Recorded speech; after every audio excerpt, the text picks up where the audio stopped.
From Seattle, Washington, put your hands together for Queensryche's Geoff Tate.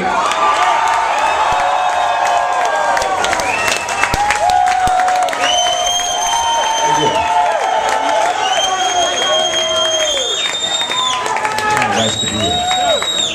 Nice to see you all here today. It's wonderful.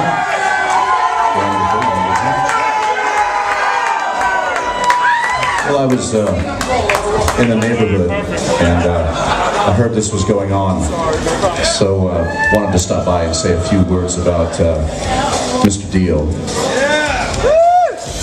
Some of you might know that we've worked together several times over the years, and I always found him to be quite a gentleman. He, in fact, I think Queensryche really wouldn't be around if it wasn't for Ronnie Dio.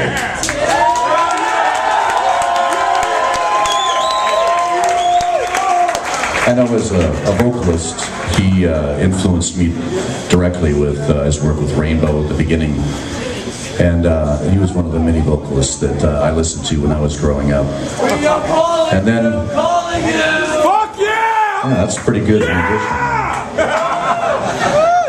But I think the thing that really changed everything was when the album Heaven and Hell came out.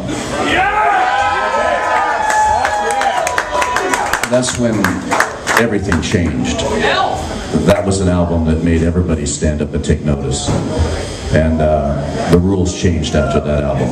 That was a monumental, pivotal record. And it was right after that that we met Ronnie. He invited us out on our first tour, our first European tour. And the very first day that we showed up, he came into our dressing room, introduced himself, and invited us all down to his dressing room for drinks, cocktails, and a little food before the show. And so we thought, oh, this is very civil, this is very nice. So all the band, we all went down there.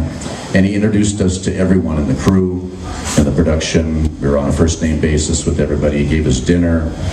We were telling road stories. It was just a very family kind of environment.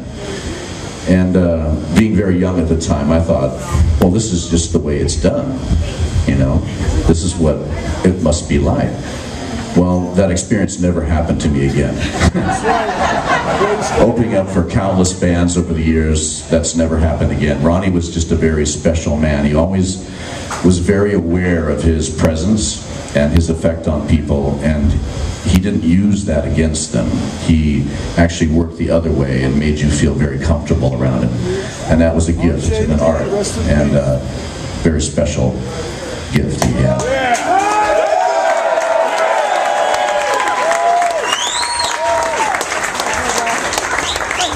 I'm sure that Ronnie would love the idea that everyone gathering together to remember him. He had that kind of sense of humor. And I find it incredibly touching that you all are here today. Hell yeah! Celebrating his music.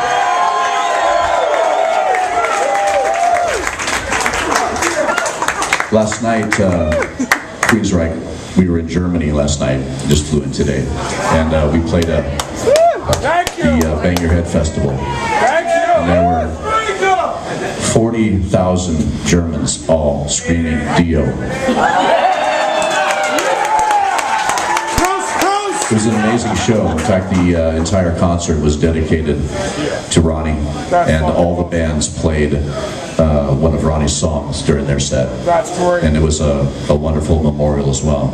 So it's nice to know that these things are going on around the world, everywhere, in remembrance of a very special artist, a very great man. So thank you. I'd like to introduce a friend of mine who's going to come up and sing a couple songs. Dina D. Say hello.